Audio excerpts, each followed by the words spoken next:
இதில் இந்த மணப்பெண் அலங்காரம் அப்படின்ற இந்த பகுதியை பொறுத்த வரைக்கும் இது உலக வளமையில் தொன்று தொட்டு நடந்து வரக்கூடிய ஒரு அம்சம். அன்றைக்கு திருமணத்தில் வந்து அலங்காரமாக இருத்தல் அப்படின்றது, மணப்பெண் அலங்காரமாக இருக்கிறதும் அதே போல் மணமகன் ஆணுக்குரிய அந்த அலங்காரத்தில் இருக்கிறதும் உலக வளமையில் இருக்கக்கூடிய அம்சம். ஒவ்வொரு ஊருக்கும் ஒவ்வொரு நாட்டுக்கும் ஒவ்வொரு இடத்துக்கும் ஏற்ப இந்த கலாச்சாரங்கள் முறைமைகள் வித்தியாசப்படும்.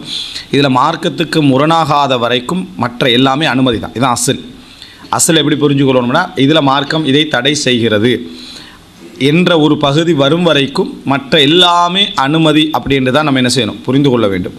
அல்லது மார்க்கம் தடை செய்கிற பகுதிக்குள்ளே என்ன அந்நிய கலாச்சாரத்துக்குரிய தாக்கம் உண்டு அதில் இருக்குது. இது நம்ம இப்படி செய்கிறதுன்றது ஒட்டுமொத்தமாக கிறிஸ்தவ மதத்துடைய கலாச்சாரத்தை பின்பற்றி தான் இந்த திருமணம் என்ன செய்கிறது, நடைபெறுகிறது என்று அடையாளப்படுத்துகிற அமைப்பிலோ அல்லது ஏனைய மதங்களை ஒட்டி இந்த அமைப்பு என்ன செய்கிறது இருக்கிறது என்கின்ற அமைப்பில் வந்தால் அது என்ன கூடாது. அது இல்லாத வகையில் இது அந்த ஒரு ஊர் வளமை, அந்த நாட்டுடைய வளமை, இது வந்து எந்த மதமும் சாராத ஒரு வளமை, குர்ஆனுக்கும் சுன்னாவுக்கும் நேரடியாக முரண்படக்கூடிய எதுவுமே அதில் இல்லைன்னா பிழை இல்லை. அப்போ இதில் நம்ம சட்டம் கேட்டுட்ருக்க வேண்டிய நிறைய விஷயங்கள் எதுவுமே இதில் இல்லை. உலக வளமை அதை இஸ்லாம் அங்கீகரிச்சிருக்குது. ரசூலுல்லாஹி ஸல்லல்லாஹு அலைஹி வஸல்லம் அவர்கள் வாழ்ந்த அந்த அரபு சமுதாயத்திலும் பழமை அதுதான், பழமை அப்படி தான் இருந்துச்சு. அந்த வளமை ரசூல் ஸல்லல்லாஹு அலைஹி வஸல்லம் என்ன செய்யலை, அதாவது மாற்றுங்க அல்லது இதை கூட்டுங்க குறைங்கன்னு சொன்ன மாதிரி எதுவுமே இல்லை, வரையறுத்திக்கிறாங்க. இது பிழை. இப்போது நம்ம ஏற்கனவே பார்த்தோம், ஒரு பாடல் படித்து கொண்டிருந்தார்கள். அந்த பாடலில் வந்து வஃபீனா நபியுன் யஅலமு மா ஃபீ கதீன், நாளை நடக்கப் போவதை அறியக்கூடிய நபி எங்களிலே இருக்கிறார் என்ற வார்த்தையை மாற்றி நீங்கள் ஏற்கனவே சொல்லி கொண்டிருந்ததை சொல்லுங்கள் என்று சொன்னாங்க ரசூலாங்க. அப்போ அந்த பாடல் வளமை வந்து ரசூலாங்களை அறிமுகப்படுத்தலை. அந்த அந்த இது வந்து என்ன செஞ்சிருக்கு, நடந்து இருப்பதை நம்ம என்ன செய்கிறோம் பார்க்கிறோம். எனவே இதுதான் அசல். இதில் நம்ம தீர்ப்பு சொல்கிறதுக்கு நிறைய தேடி கண்டிருக்க வேண்டிய அவசியம் இல்லை. சிலர் வந்து அப்படி கேட்பாங்க. இப்போ நமது அதாவது தமிழ் உலக வளமையில், இப்போ இலங்கை வளமையும் தமிழ்நாட்டு வளமையில் சில டிஃப்ரெண்ட்டுகள் இருந்தாலும் அந்த வளமையில் வந்து ஒரு ஸ்டேஜ் என்ன செஞ்சுருப்பாங்க, அடிச்சிருப்பாங்க. அந்த ஸ்டேஜில் கணவனையும் மனைவியையும் உட்கார வைப்பாங்க. இதை கேட்டால் நம்ம என்ன சொல்லுவோம், இது பிழை. இந்த அலங்காரத்தில் கணவன் மனைவி அந்த இடத்துல, அதாவது மாப்பிள்ளையும் பொண்ணையும் அந்த இடத்துல உட்கார வைக்கிறது பிழையானது. அஜ்னபிகள் என்று சொல்கிறப்படுற அந்த அந்த அந்த புது மணமகனும் என்ன அஜ்னபி தான். எனவே பெண்கள் பகுதியில் பெண் மட்டும்தான் அனுசரிக்கணும். எனவே அந்த மணப்பெண் அலங்காரம் அவங்க வைக்கக்கூடிய அந்த ஸ்டேஜில் பெண் மட்டும்தான் என்ன செய்யணும், இருக்கணும். ஆண் உட்காருவதற்கு எந்த சந்தர்ப்பத்திலும் என்ன அனுமதி இல்லை. அவங்க 2 பேரும் தனியாக இருந்தாலே தவிர எந்த சந்தர்ப்பத்திலையும் என்ன அனுமதி இல்லை அப்படின்னு நம்ம சொல்லுவோம்.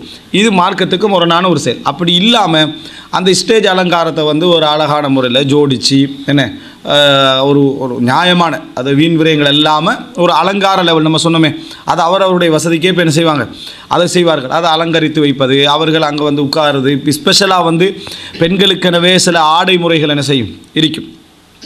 பெண்களுக்கு மத்தியில் உட்கார வைக்கிற சந்தர்ப்பத்தில் அந்த ஆடை முறைகள் வந்து எந்த விதமான அலங்காரம் இருந்தாலும் அது என்ன பிரச்சனையே இல்லை. இப்போது இலங்கை வளமையில் அதுக்கு ஜராரா அப்படின்னு செய்வாங்க, அந்த சொல்லுவாங்க.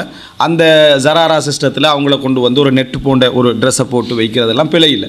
ஆனால் இதில் வெண்மை அப்படின்னு கொண்டு வந்து சேர்த்தது வந்து கிறிஸ்தவர்களுடைய தாக்கத்தின் பின்னணியில் தான், கிறிஸ்தவ கலாச்சாரத்தினுடைய பின்னணியில் தான் எல்லாத்தையும் வெள்ளையாக கொண்டு வந்து சேர்த்தது. எல்லாமே அந்த இடத்துல என்ன செய்யும், அதாவது வெள்ளை ட்ரெஸ்ஸு போட்டு வெள்ளை அமைப்பிலே கொண்டு வந்து வைக்கிறது. இந்த இதை மட்டும் நம்ம தவிர்த்துடணும். ஏன்னா அது இன்னொரு கலாச்சாரத்துடைய தாக்கமாக இருக்கிறது நமக்கு வெளிப்படையாக விளங்குறதுனால. ஒரு காலகட்டத்தில் அந்நிய மதத்துடைய கலாச்சாரமாக அது இருக்கும் தாக்கமாக, இன்னொரு காலகட்டத்துக்கு அது அந்நிய மதத்துடைய கலாச்சாரமாக அது என்ன செய்யாது, இருக்காது. எல்லாரும் பின்பற்றி அது ஒரு கலாச்சாரத்துக்கான முக்கியத்துவம் கொடுக்கப்படாமல் ஒரு பொது வளமையாக அது மாறிட்டா, கலாச்சாரமான ஒரு மார்க்க ரீதியான பின்னணியும் அதுக்கு கலக்காமல் இருந்தால் அதை பின்பற்றதில் என்னது பிழை உண்டல்ல. ஆனால் இன்றைக்கும் அடையாளப்படுத்தக்கூடிய அமைப்பிலேக்கு இது வந்து என்ன, அதாவது ஒரு கிறிஸ்தவ திருமணம் அப்படின்னு அடையாளப்படுத்துவதற்கு அந்த வெள்ளை ஆடை என்றது என்னது ஒரு அடையாளமாக இருக்குது. ஸ்டேஜை கூட அப்படி என்ன செய்வாங்க, வெண்மையாக அலங்கரிக்கக்கூடிய ஒரு வளமை இருந்துச்சு. எப்படி வந்து இந்த மரண வீடுகளுக்கு எல்லாமே வெள்ளை ஏற்றுறது இந்த மாதிரியான விஷயங்கள் நினைச்சோ, அதே போல் இதாக இருக்க பெண்மணி வெள்ளை போடணும் என்கின்ற மாதிரி இதுகள் இருந்துச்சோ, அதே மாதிரி மணப்பெண்ணுக்கு என்ன அதை கொண்டு வந்து சேர்த்திருக்கிறத பார்க்கணும். இது வந்து அந்நிய கலாச்சாரத்துடைய தாக்கமாக என்ன செய்யும் வரும். அதே போல் மலர் கொத்திக்கு தானே இதை வந்து கையில் கொடுத்து வைப்பது, இதை வந்து நம்ம கலாச்சாரத்தை வச்சு தான் என்ன செய்யும் நம்ம தீர்மானிக்கணும். இது இப்படி கொடுத்து வைப்பது என்பது அந்த ஊருடைய வளமையிலையோ அதிலேயோ அது ஒரு முஸ்லீம் அல்லாத மக்களுடைய வளமை, அதாவது முஸ்லீம் அல்லாத மக்களுடைய வளமைன்றதில் மார்க்கத்துடைய வளமை அப்படி என்பது போல் அது இருக்குமா இருந்தால் அந்த இடத்துல என்ன செய்யணும், அது தவிர்க்கப்பட வேண்டும். ஏன்னா இன்றைக்கி இது மாறி போகிற மாதிரி இருக்குது. உலகம் முழுமையாக இந்த மலர் கொத்து கையில் கொடுத்துன்னு வைக்கக்கூடிய ஒரு முறைமை என்ன, அதாவது போடக்கூடிய ஒரு தன்மை நம்ம என்ன செய்கிறோம் பார்க்குறோம். இது கலாச்சார தாக்கமாக இருந்தால், அதாவது முஸ்லீம் அல்லாத மக்களுடைய அந்த மத ரீதியான ஒரு கலாச்சார தாக்கத்துடைய பின்னணியில் நிகழுமாக இருந்தால் அது தவிர்க்கப்படணும். இல்லை என்றால் அதை வைக்கிறது என்னது பிழை இல்லை என்று நம்ம என்ன செய்யலாம் சொல்லலாம். ஆனால் அதை முடிவெடுக்கிறது நமக்கு தான் தெரியும். அந்த இடத்துல சில ஊர்கள் அந்த வளம் வந்து அப்படியான ஒரு தாக்கம் இல்லாத இடங்களும் என்ன செய்திருக்கு. இந்த மருதாணி மாதிரி, மருதாணியில் இந்த 2 விதமான நிகழ்வுகள் இருக்குது. உதாரணமாக இந்த மருதாணி சாப்பாடு அப்படின்னு சொல்லுவாங்க, மருதாணி சாப்பாடுன்னு சொல்லி ஒன்று கொடுப்பாங்க. இது வந்து அந்த அதாவது திருமணத்துக்கு முந்தின நாள் நம்ம ஏற்கனவே எல்லாம் சொல்லிட்டோம், மார்க்க ரீதியாக அதில் எங்களுக்கு எந்த தடையும் இல்லைன்னு சொல்லிட்டோம். அந்த முந்தின நாளில் வந்து அந்த பெண்ணுக்கு மருதாணி இட்டு, அதே போல் அவங்களுடைய ஃப்ரெண்ட்ஸ் மாதிரிலாம் அந்த வீட்டில் இருந்து கொண்டு சந்தோஷமாக இருந்து கொள்வது, நம்ம அஜ்னபி மஹரமுடைய எல்லைக்குள்ளே அப்படி நிகழ்ந்து கொள்வதை மார்க்க ரீதியாக என்ன செய்யலாது, எந்த தடையும் செய்யலாது, பிழையும் சொல்ல முடியாது. அது அலங்கரித்தல் அடங்கும். தாராளமாக என்ன செய்யலாம், யாரும் வரலாம் போகலாம் சாப்பிடலாம் அந்த மார்க்க சட்ட அடிப்படையில். ஆனால் அதையே ஒரு வேறு கலாச்சார முறைமையிலே நடத்தலாம். அந்த நாளை அந்த மருதாணி இட்ட பின்னால் சில கலாச்சார வளமைகள் என்ன செய்வாங்க பின்பற்றுவாங்க. அதே போல் ஆண் பெண் கலப்புகள் இருக்கும், டான்ஸு கூத்து இதெல்லாம் நடக்கும்.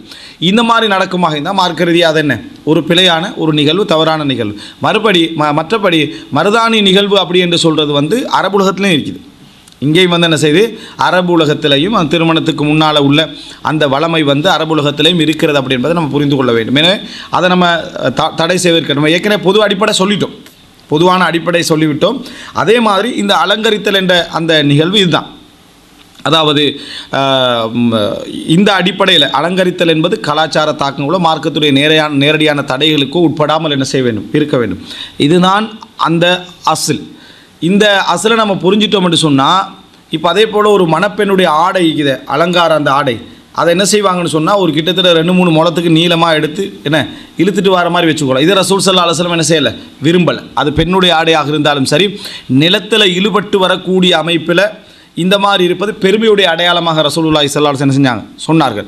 அதனால் அந்த ஆடை பெண்ணுடைய ஆடை ஒரு ஆணுடைய ஆடை மாதிரி இல்லை, கரண்டை கீழே போகலாம், அவங்களோட காலை பாதத்தை என்ன அதாவது இந்த மறைக்கலாம். உம்மு சலமா ரலியல்லாஹு கேட்குறாங்களே, அல்லாஹ்வின் தூதரே என்ன ரசூல் ஸல்லல்லாஹு அலைஹி வஸல்லம் சொன்னாங்க, இஸ்ரத்துல் முஃமின் இலா நிஸ்ஃபி சாக்கி, ஒரு முஃமினுடைய ஆடை வந்து கெண்டை கால் வரைக்கும் இருக்க வேண்டும் அப்படி என்று சொன்னோன்னே அந்த அதாவது அந்த உம்மு சலமா ரலியல்லாஹு கேட்குறேன் அப்படின்னா பெண்களுடைய இந்த அதாவது பெண்களுக்கு எப்படி என்று கேட்ட டைமில் ரசூல் ஸல்லல்லாஹு அலைஹி வஸல்லம் சொன்னாங்க, அதாவது யுர்ஹீன ஷிப்ரன், ஒரு சான் அவர்கள் இழுத்துக்கொள்ளட்டும் அப்படின்றாங்க.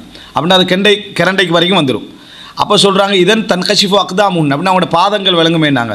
அப்படி என்று சொன்னால் ஃபயுர்ஹீன திரான், ஒரு முளம் என்ன செய்யட்டும் இழுத்துக்கொள்ளட்டும், வலா யஸீதுன அலைஹா, அதுக்கு மேலே அதிகரிக்க வேண்டாம் நாங்கள் சொல்லலாம், அதுக்கு மேலே அதிகரிக்க வேண்டாம். ஏன்னா பாதம் வரைக்கும் மறைகிற அளவுக்கு இருந்தால் பரவாயில்ல, நிலத்தெல்லாம் இழுபட்டுக்கான அது இன்னும் சில பிடிச்சிட்டு போகிற பாட்டியெல்லாம் இங்கே பின்னால் இப்போ இல்லைங்கிட்டா அது ஒரு என்ன ஒரு 2-3 மீட்டர் இருக்கீங்க, இவர் பின்னால் பிடிச்சிட்டு போகிறாரு. கேட்டால் வந்து அதை கேட்டால் என்ன சொல்கிறேன்னு சொன்னால், அப்போ கணவன் மனைவியோட புரிந்துணர்வான், இது இந்த ட்ரெஸ்ஸை தூக்கிட்டு மாப்பிள்ளை பின்னால் போகிறது வந்து ஒரு புரிந்துணர்வான், இது ஒரு புரிந்துணர்வா இது. அப்போ இது வந்து இந்த மாதிரி கிறிஸ்தவ வளமைகள்லாம் இருக்குது, அது அப்படியே எங்களோட சமுதாயத்துக்குள்ளே தாக்கமாகவும் வந்திருக்கு. இந்த மாதிரி என்ன செய்யக்கூடாது, நம்ம வைத்துக்கொள்ளக்கூடாது. அதே நேரம் அலங்காரங்கள் பொதுவாக வந்து மார்க்கத்தில் அனுமதிக்கப்பட்டது தான். அவர்கள் என்னது நகைகளாலும் ஆடைகளாலும் இன்னும் உள்ள அந்த மேடைகளை அழகுபடுத்துறதெல்லாம் மார்க்கத்தில் தடைகள் இல்லாத விஷயங்கள். அதே போல் அங்கே திருமணத்துக்கு வருகின்றவர்கள் இருக்கிறாங்களே, திருமணத்துக்கு வருகின்றவர்களும் அந்த திருமணத்துக்காக தங்களை அலங்கரித்துக் கொள்வது, ஒரு நல்ல ட்ரெஸ் போட்டுக்கிறது, ஒரு அழகான ட்ரெஸ் எடுத்துக்கிறது, அதுக்காக இன்றைக்கு செய்கிறது தான் என்ற அர்த்தம் இல்லை. இன்றைக்கு எல்லாத்துலேயும் நம்ம ஆடம்பரம் தானே, ஆடம்பரத்தை நம்ம சொல்லிக்கிறோம். ஆடம்பரம் என்பது மார்க்கத்தை தடை செய்யப்பட்டோன்றல்ல, வீண் விரயத்துடைய எல்லைக்கு போகாத வரைக்கும் நம்ம இன்றைக்கு எல்லாத்துலேயும் மிதமான நிலையை கையாளலை. இது வந்து ரசூலான காலத்துக்கு போகிறவே கொஞ்சம் கொஞ்சம் மாறிட்டு, அப்படி அது காலம் போக வசதிகள் வர வர என்ன செய்யும், மாறிக்கொண்டே வரும். வசதி வர வர மாறிக்கொண்டே வரும். எந்த அளவுக்குன்னா ஒரு 10 வருஷத்துக்கு முந்தைய ஏழையாக இருந்தவர் வந்து 10 வருஷத்துக்கு பிறகு நம்ம இப்படி தான் உடுத்தமான்னு அவருக்கே சந்தேகம் வருது. நம்ம அந்த காலத்தில் நம்ம இப்படி தான் வாழ்ந்தோமான்னு அவருக்கே சந்தேகம் வர அளவுக்கு வசதி என்ன செஞ்சிடும், வந்துடும். அப்போ அந்த மாதிரியான ஒரு நிகழ்வில் வரக்கூடியவர்கள் வந்து அலங்கரித்து கொண்டு வரதோ, அவர்கள் என்னது அழகாக வருவதோ மார்க்க ரீதியாக எந்த தடையும் இல்லை. ஆனால் பெண்களுக்குள்ள, ஆண்களுக்குள்ள அடிப்படையில் இருக்கணும். அந்த வெளி உலகத்தில் அந்த அலங்காரங்களை காட்டக்கூடிய அமைப்பில் என்ன செய்யக்கூடாது, இருக்கக்கூடாது. இப்போ அதில் தான் நம்ம ஏற்கனவே ஒரு செய்தி பார்த்தோம், என்ன ஜாபிர் ரலியல்லாஹு உங்களுக்கு என்ன ஒரு இப்படி போர்வைகள் உருவாகும் என்று ரசூலுல்லாஹ் சொன்னது அப்படின்னா கவர்ச்சியான அந்த வசதியான விஷயங்கள் உருவாகும் என்பதற்கான ஒரு செய்தி. அதுபோல் ரசூலுல்லாஹி ஸல்லல்லாஹு அலைஹி வஸல்லம் எதுவும் விளையாட்டுகள் இல்லையான்னு கேட்டது, அந்த அன்சார்கள்ட கல்யாணத்தில் அவர்களுக்கு அது விருப்பமாக இருக்கும் என்று சொன்னது, இதெல்லாம் அந்த அலங்காரங்கள் அழகுகள் இருக்கிறதுக்கான அனுமதி என்பதை புரிஞ்சுக்கொள்கிறோம். அதே போல் வரக்கூடியவர்களும் அப்படி வரலாம்ன்றதுக்கான ஆதாரம் வந்து சஹீஹுல் புகாரியில் 5164வது இலக்கம்.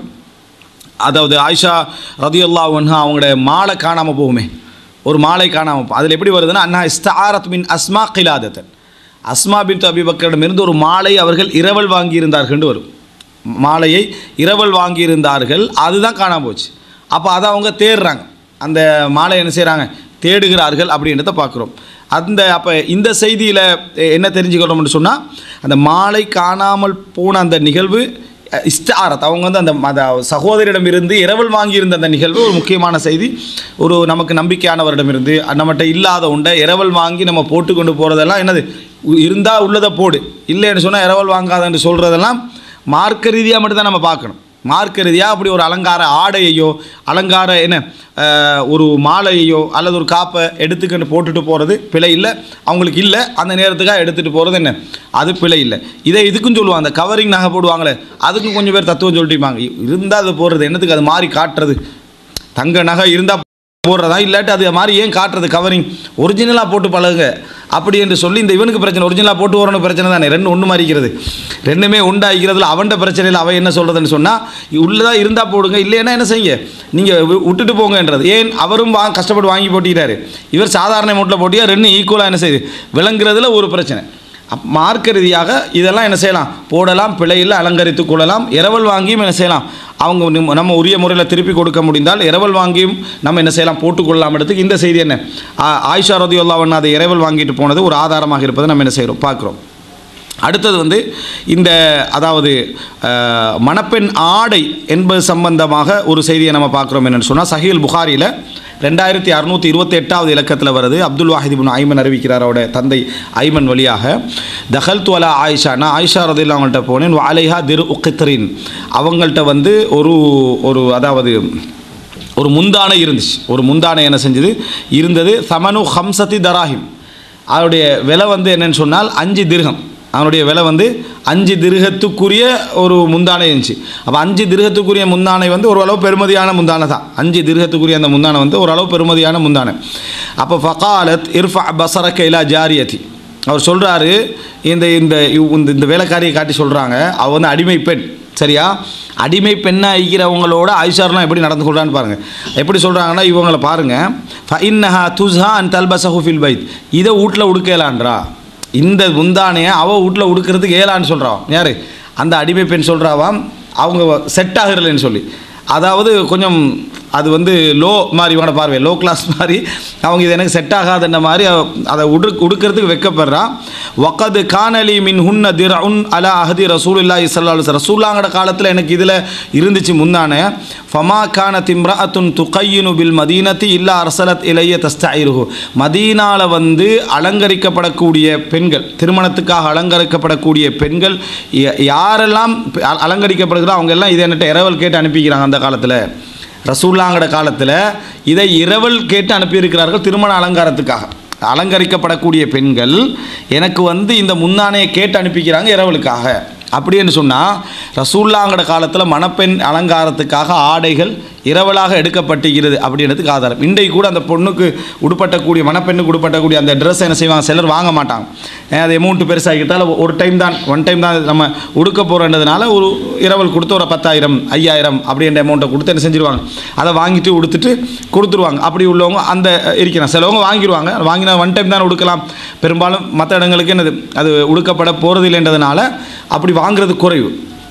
இந்த ரசூலுல்லாஹி ஸல்லல்லாஹு அலைஹி காலத்தில் இந்த மாதிரி என்ன இந்த முந்தானை இரவலாக வழங்கப்பட்டது, என்னட்ட எடுப்பாங்க அப்படின்னு சொல்லி யார் சொல்கிறாங்க, ஆயிஷா ரலியல்லாஹு அன்ஹா சொல்கிறாங்க. அது 5 திர்ஹத்துக்குரிய முந்தானை அப்படின்றாங்க. நம்ம ஏற்கனவே ஒரு செய்தி பார்த்தோம், ஒரு திர்ஹத்தில் ஒரு ஆடு வாங்கின செய்தி என்ன செஞ்சோம் பார்த்தோம். அப்படின்னா கொஞ்சம் பெருமதியானது தான், ஆனால் ரசூல் ஸல்லல்லாஹு அலைஹி வஸல்லம் காலத்துக்கு பிறகு அந்த திர்ஹத்துடைய அந்த பெருமதி குறைந்திருக்கலாம், அப்படி அந்த மாதிரியான அமைப்பு வந்திருக்கலாம். ஆனால் இந்த செய்தியில் பல விஷயங்கள் புரிஞ்சுக்கொள்கிறோம். உண்டு, ஆயிஷா ரலியல்லாஹு அன்ஹா தனக்கு கீழே உள்ள அடிமை பெண்களோடு எவ்வளோ பணிவாக என்ன செய்கிறாங்க, நடந்து கொள்கிறார்கள் அப்படின்றதையே நம்ம இதில் புரிஞ்சுக்கொள்கிறோம். அதே நேரம் ரசூலுல்லாஹி ஸல்லல்லாஹு அலைஹி வஸல்லம் காலத்தில் மணப்பெண் அலங்காரம் என்கின்ற உண்டு நடந்து வந்துச்சு. ஏன்னா சொல்கிறாங்க, ஃபமாக்கான திம்ராத்துன் துகையனு பில் மதீனா, மதீனாவிலே அலங்கரிக்கப்படக்கூடிய எந்த பெண்ணாக இருந்தாலும் அப்படின்ற ஒரு வார்த்தை என்ன செய்யுது வருது. அப்போ அதிலிருந்து மணப்பெண் அலங்காரம் உண்டு என்ன செஞ்சிருக்கு, அங்கே நடக்கக்கூடிய அந்த அலங்காரத்தில் ஒரு உயர் கவனமும் செலுத்தப்பட்டிருக்கிறதுக்கு ஆதாரம் என்னென்னா, வீட்டில் வளமையாக இருக்கக்கூடிய அல்லது பெருநாளைக்கு கொடுக்கக்கூடிய உடுப்பை விட கொஞ்சம் இன்னொரு அளவில் இருக்கணும் என்பதனால தானே இந்த ட்ரெஸ் என்ன செய்யுது, இரவல் வாங்கப்படுது. அப்போ அது பார்க்குறோம். மூணாவது, இரவல் வாங்குறது மணப்பெண்ணுக்காகவோ மணப்பெண் அலங்காரத்துக்காகவோ அல்லது அங்கே போகின்றவர்கள் யாராக இருந்தாலும் இரவல் வாங்குறது என்னது, அனுமதி என்றதை இந்த செய்தியில் என்ன செய்கிறோம், புரிந்து கொள்கிறோம். அதே நேரம் ரசூலுல்லாஹி ஸல்லல்லாஹு அலைஹி வஸல்லம் அவங்களுடைய வீட்டில் உணவுக்கான வசதியின்மை கஷ்டங்கள் அப்படி இப்படி இருந்தாலும் கூட ஆடையில் விஷயத்தில் இரவல் கொடுக்குற அளவுக்கான ஒரு ட்ரெஸ்ஸும் என்ன செஞ்சிருக்குது, இருந்திருக்குது. அப்படி என்றதை நம்ம என்ன செய்கிறோம், இதில் நம்ம புரிந்து கொள்கிறோம். இது ஒரு முக்கியமான ஒரு அம்சம்.